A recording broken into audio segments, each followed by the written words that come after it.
BMW X1 sa od roku 2009 predal viac ako 730 000 kusov.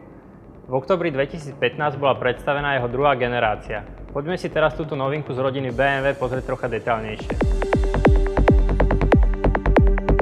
Zatiaľ čo prvá generácia vyzerala skôr ako nafúknuté kombi, toto nové BMW X1 sa už viac podobá väčšiemu BMW X5.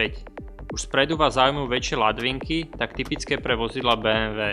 Celkovo je dizajn oveľa dravší a dospelejší.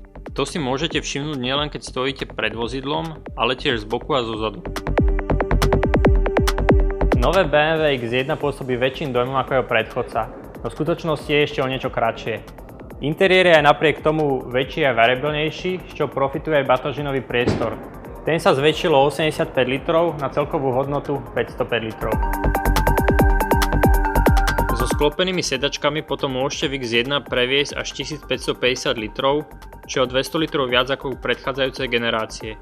Ako som už spomínal pred chvíľou, i napriek tomu, že je najmenšie X-Code BMW kratšie, poskytne viac miesta pre nohy v interiéri. Vzadu sa posadia traja dospelí ľudia a vpredu sa tiež nikto na nedostatok miesta sťažovať nemôže. Pochvaľovať si určite klienti budú aj kvalitu spracovania použité materiály. Interiér pôsobí prémiovým dojmom. Vďaka multimediálnemu systému iDrive je sledovanie navigácie či ovládanie oveľa jednoduchšie. Novinkou pri modeli X1 je možnosť head-up displeja ako doplnkovej výbavy. Toto vozidlo je postavené na novej modulárnej platforme, ktorá debutovala v BMW Radu 2 Active Tourer. Táto platforma bola vyvíjana s dôrazom na povestnú radosť jazdy. Vozidlo môžete mať vo verzii s predným pohonom, prípadne vo verzii X-Drive. Najmenšie X-ko ale nemusí mať iba pohon prednej nápravy. Ako aj ostatné X modely ponúka X-Drive pohon všetkých 4 kolies. Aby kolesa mali čo roztáčať, BMW X1 sa okrem iného bude ponúkať tiež s twin turbo motormi.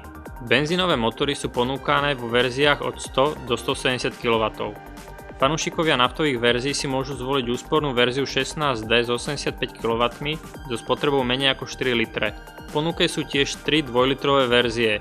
Ten najvýkonnejší má výkon 170 kW a na rozdiel od benzínu má oveľa vyšší krútiaci moment. Nové BMW X1 je vybavené mnohými asistenčnými systémami. Môžem spomenúť napríklad Driving Assistant, ktorý obsahuje kameru, ktorá je umiestnená v spätnom zrkadle. Táto kamera sleduje vozidla pred vami a v prípade hroziacej kolízie vás auto najprv akusticky upozorní, ak nereagujete, auto začne autonómne brzdiť.